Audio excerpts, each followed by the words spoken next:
চিলাখানা ১ নং অঞ্চলে, এটা নাটাবাড়ি বিধানসভা কেন্দ্রের অধীন চিলাখানা 1-এ আমাদের গ্রাম পঞ্চায়েত মেম্বার যারা কিনা ভারতীয় জনতা পার্টি থেকে গত নির্বাচনে জয়ী হয়েছিলেন, রীতা মদক সরকার, আরতি দাস, পূর্ণিমা সরকার বর্মন, এরা ছাড়াও আরও কিছু পার্টির সদস্য, তারা বিজেপির সক্রিয় সদস্য, জয়ন্ত সরকার, পূর্ণিমা সরকার, রিচা সরকার বর্মন, বিপ্লব সরকার, বিমল বর্মন, রাহুল সরকার, এরা সহ আমাদের আরও বেশ কিছু কর্মী তৃণমূল কংগ্রেসে যোগদান করলেন।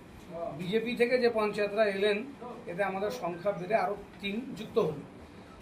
গত নির্বাচনে এই অঞ্চলটা তৃণমূল কংগ্রেসেরই ছিল। অবশিষ্ট যে পঞ্চায়েতরা আছে তারাও ২-১-এর মধ্যে যোগদান করবেন। এই গোটা অঞ্চলটা তৃণমূল কংগ্রেসের, বাকি পঞ্চায়েতরাও আমাদের দলে যুক্ত।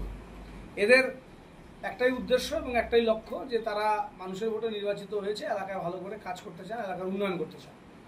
যেহেতু পঞ্চায়েতী ব্যবস্থা তৃণমূল এখানে জয়ী হয়েছে, পঞ্চায়েত সমিতি তৃণমূলের, জেলা পরিষদ তৃণমূলের, রাজ্যের সরকার তৃণমূলের এবং আমাদের উত্তরবঙ্গ উন্নয়ন দপ্তরের থেকে কাজ যেখানে করা হয়, গ্রামগুলিতে করা হচ্ছে, এলাকায় এলাকায় ব্যাপক উন্নয়ন হচ্ছে, সেই দপ্তরের মন্ত্রী আমাদের কুচবিহারের তৃণমূল কংগ্রেসের, এবং আমাদের সাংসদও তৃণমূল কংগ্রেসে নির্বাচিত হলাম।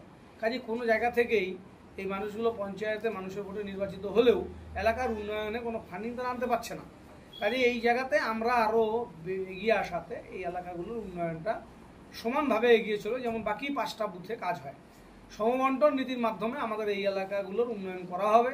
গ্রাম পঞ্চায়েতের মেম্বারদেরকেও আমরা সেইভাবে আশ্বস্ত করেছি। বিশেষ করে খুব শিগগিরই আমরা এখানে কয়েকটি বুথে কাজ শুরু করব। উত্তরবঙ্গ উন্নয়ন দপ্তরের পক্ষ থেকে এখানে খুব শিগগিরই কিছু বুথে কাজ শুরু করা হবে, যেগুলো আমরা অলরেডি লিস্ট পেয়ে গেছি কাজে। তো আমরা প্রত্যেককে স্বাগত জানাই আমাদের দলে, তাদেরকে পেয়ে আমরা আনন্দিত। তৃণমূল কংগ্রেসে যোগদান করলেন। তৃণমূল কংগ্রেসের আইন কানুনটা ভালো লাগে, তাই আজকে থেকে তৃণমূল কংগ্রেসে সমর্থন করলাম।